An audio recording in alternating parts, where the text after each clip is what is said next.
बिल्कुल। देखिए, जिस तरह से शराब को लेकर पूरे प्रदेश में सरकार के खिलाफ आक्रोश है, क्योंकि जिस तरह से सरकार अपनी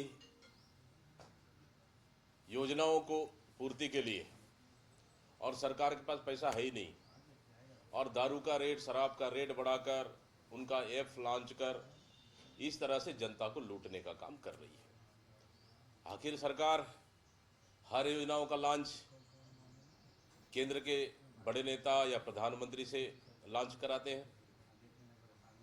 क्या ये शराब का ऐप भी प्रधानमंत्री से लॉन्च कराएंगे क्या?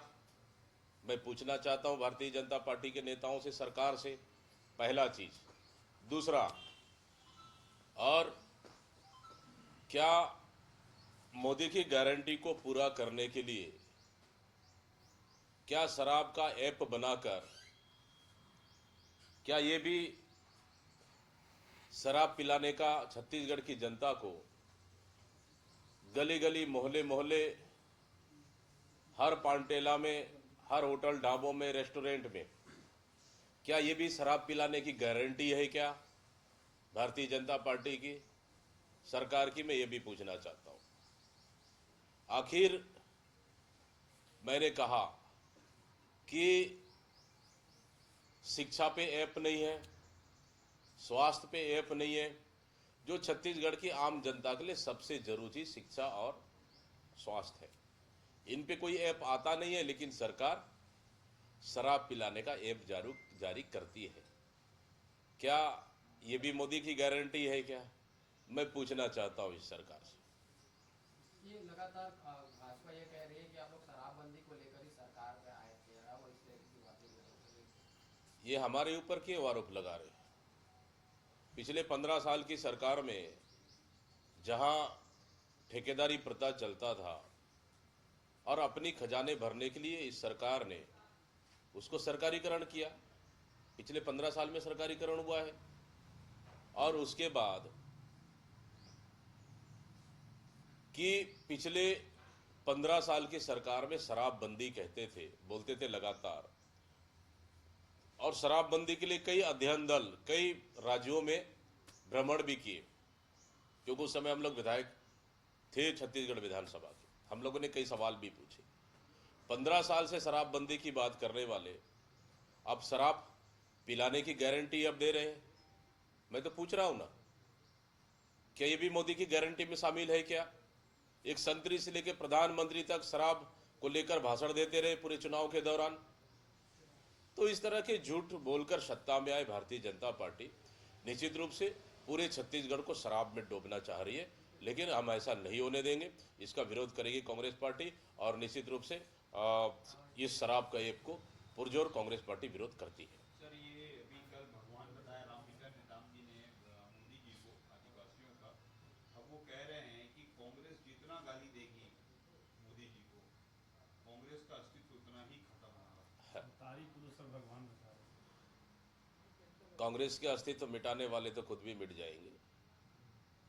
और रही बात, मोदी जी भारतीय जनता पार्टी के भगवान हो सकते हैं, आदिवासियों के भगवान नहीं हो सकते।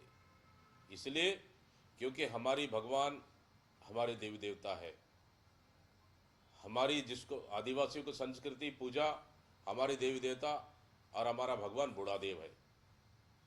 क्या भारतीय जनता पार्टी के नेता बूढ़ादेव से भी सुपर भगवान मानते हैं क्या मोदी जी को?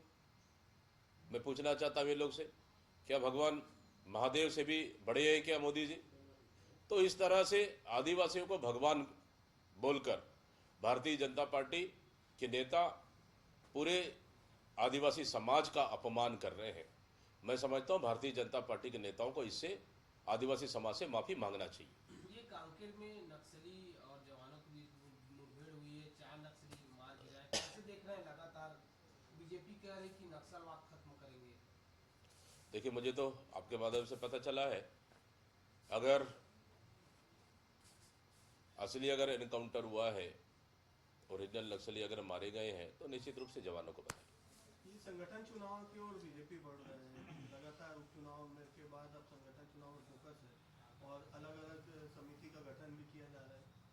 कैसे देख रहे हैं इसको, क्या कुछ निकलेगा? क्या चीज़ के समिति गठन के लिए? संगठन पुनर्विचार समिति और चुनाव के लिए समिति, अधिकारी समिति का गठन हुआ है और अब आगे बढ़ रहे हैं लोग। बीजेपी में संगठन चुनाव होना है उसके लिए समिति बनाई गई है। अब देखिए, मुझे लगता है कि भारतीय जनता पार्टी में आपसी नेताओं के बीच में तालमेल नहीं है, गुटबाजी ज़्यादा है। इस वजह से समिति बनाया गया है, जबकि प्रदेश अध्यक्ष को विशेषाधिकार होता है कुछ वरिष्ठ नेताओं से चर्चा करने के बाद संगठन में फैसला कर ले। लेकिन एक समिति बना के उस पर निर्णय करना मतलब सीधा सीधा है कि सरकार और संगठन के बीच में तालमेल नहीं है और ये गुटबाजी का नतीजा है। अच्छा, ये नगरीय निकाय चुनाव का भी काउंटडाउन शुरू नहीं हुआ है, लेकिन तैयारी है निर्वाचन, राज्य निर्वाचन आयोग स्तर पे भी है। अब दक्षिण का चुनाव हो चुका है, अब आप लोग संगठनात्मक तौर पे क्या नगरीय निकाय चुनाव से पहले नियुक्तियां करने जा रहे हैं? बिल्कुल, दक्षिण विधानसभा का उपचुनाव वोटिंग हो चुकी है, अब रिजल्ट आना बाकी है। रिजल्ट भी हमारे फेवर में रहेगा। कांग्रेस दक्षिण विधानसभा उपचुनाव जीत रही है। रही बात नगरीय निकाय चुनाव के लिए, भारतीय जनता पार्टी पूरी तरह से डरी हुई है, इसलिए 6 महीने की अवधि बढ़ाने का उन्होंने निर्णय लिया है। लेकिन क्योंकि लगभग सरकार साल भर पूरे होने जा रही है, एक भी काम गांव के विकास के लिए, न नगरीय निकाय और शहरी क्षेत्रों के लिए अभी तक उन्होंने एक भी काम नहीं किया है। इसलिए जाएं तो किस मुंह से जाएं शहरी और ग्रामीण मतदाताओं में। इसलिए चुनाव के डर के भय के वजह से वो नगरीय निकाय चुनाव को टालना चाह रही है। लेकिन नगरीय निकाय चुनाव बेहतर रहेगा कांग्रेस के लिए। हम लोगों ने भी जस्ट अब तैयारियां हम लोग भी शुरू करने वाले। और रही बात संगठन का, कोशिश कर रहे हैं हम लोग कि नगरीय निकाय के चुनाव से पहले हमारे यहाँ भी कुछ आंशिक बदलाव हो जाए। इसके लिए हम लोग जल्दी चर्चा, भी महाराष्ट्र का चुनाव चल रहा है, सभी प्रभारी हमारे महाराष्ट्र में ड्यूटी लगा हुआ है, तमाम नेताओं का महाराष्ट्र और झारखंड में ड्यूटी लगा है।